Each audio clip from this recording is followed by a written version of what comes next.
For years now, I've used electric scooters as my primary source of transportation for short trips, grocery runs, and for just getting around town. As a result, I have many hours of experience riding safely around cars and avoiding accidents. Here are the best tips I have for keeping yourself safe on an electric scooter when riding around in urban environments. Number 1, plan your trip. Be sure to plan the route you take to your destination before heading out. Being familiar with the area and planning a route that gives you constant access to bike lanes, sidewalks, or a dedicated bike path will keep you the safest.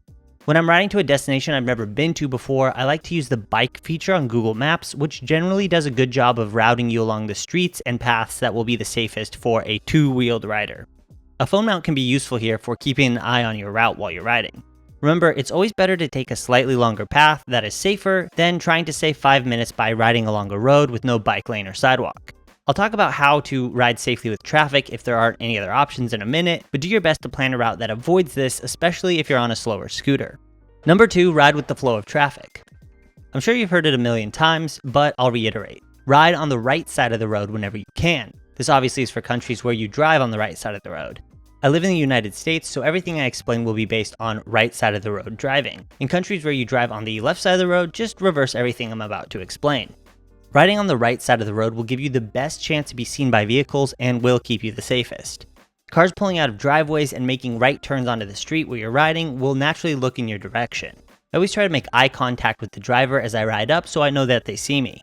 When in doubt, you can always go around the back of a car. Also be aware of traffic making left turns coming from the opposite direction. You should be visible to them, but sometimes they aren't looking for bikes and scooters, or they don't realize how quickly you're traveling. Be sure to slow down a bit and hover a finger over your brakes if you see someone preparing to make a left turn in front of you. This applies doubly at a busy intersection. Opposite direction traffic with a green light waiting to make their left turn might be only focused on car traffic. If you're in the bike lane and following the traffic lights and the crosswalk sign isn't green, the cars might assume that you're going to stop for the crosswalk sign and then turn in front of you. Maintaining a controllable speed through intersections where you can brake quickly and respond to the actions of cars around you is key. And remember to trust your instincts. If it feels like the driver doesn't see you, then slow down and be prepared to brake if needed. Slowing down also gives drivers more time to see you. Number 3, ride in the bike lanes. It may seem like the safest place to ride is the sidewalk, but it is actually the bike lanes that are best. Bike lanes are much more visible to traffic and offer a buffer between you and those pulling out of driveways. People often do not stop and begin looking until after they've pulled out past the sidewalk. Here are a few rules to follow when riding in the bike lanes. If you have a scooter that can go faster than the speed limit, you should still avoid passing cars when traffic is moving at a normal pace. You never know when a car might need to make a right turn into a parking lot or at an intersection. Stay visible in the mirrors of cars you're driving next to and keep pace with traffic so that you're visible and predictable to the drivers.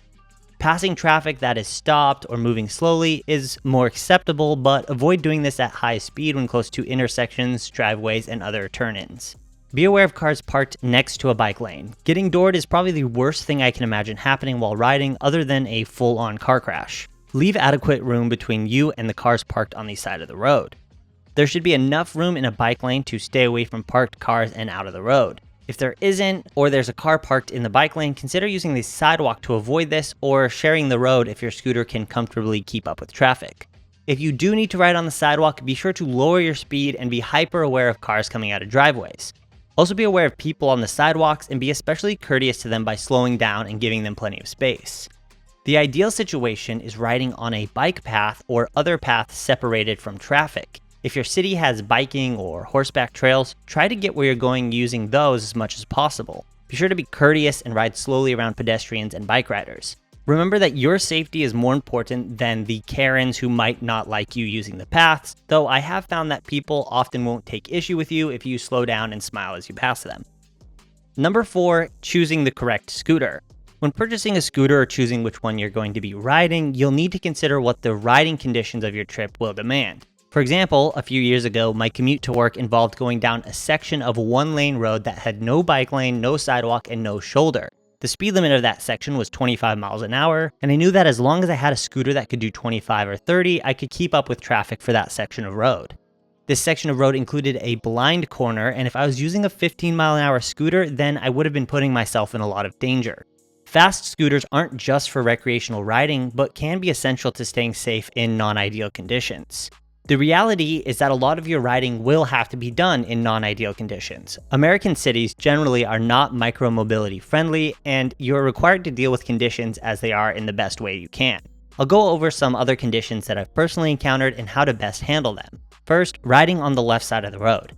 Sometimes the only bike lane or sidewalk will be on the left side of the road. You need to carefully consider the conditions and know how fast your scooter can go and how comfortable you are at higher speeds before deciding if it's better to ride on the wrong side of the road with a bike lane or on the right side of the road in traffic. If you ride on the left, you really need to put yourself into the mind of drivers. People pulling out to make a right turn will not look in your direction most of the time. Be sure to slow down and wait for the driver to either make eye contact with you or make their turn before continuing.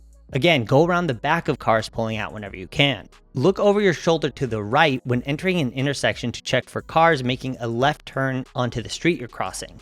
They often can't tell how fast you're riding, or maybe only paying attention to brakes in traffic and not to the opposite sidewalk. Stop at the intersection or driveway and wait if you're ever in doubt. Number 2, riding in the road. Depending on the side of the lanes you're riding in and the speed of your scooter, there are a few different approaches to take when riding in the road. If the size of the lane permits, stay close to the right side of the lane and give space for cars to pass. If the lane is narrow, use the full lane to establish yourself as a rider and discourage people from passing you. The same rule applies if you have a scooter fast enough to keep up with traffic. Use the full lane and don't allow cars to ride side by side with you in the same lane. Be sure to have a scooter with signals and use those signals to change lanes if you're going to be using a turning lane in traffic. If your scooter doesn't have them, use your feet to signal turns. Don't take a hand off the scooter to signal your turns like you would do for a bike. Trying to ride with one hand is much more dangerous than not signaling. And then I have just a couple other thoughts that have come to mind and experiences I've had while riding. First, people love to speed up to enter a driveway in front of you, either because they're impatient or they don't realize how fast you're traveling. You should get used to glancing over your shoulder or installing a rear view mirror to keep track of cars approaching you from behind. The beauty of an electric scooter is how adaptable you can be. You have the luxury of utilizing the size and speed of a PEV to get to your destination quickly and safely using unconventional methods and routes. Bike lanes, sidewalks, roads, dirt roads, plazas, parking lots, parks, apartment complexes, and just about anywhere you can fit your scooter are available to use. Just use common sense and stay safe above all else. And then because there'll be comments about this if I don't address it, obviously wear appropriate safety gear. That is a given. At minimum, you should be wearing a helmet, but you should wear what you feel the most safe in. I hope these tips have been helpful. If I missed something, let me know down below. Thanks for watching, and I'll see you in the next one.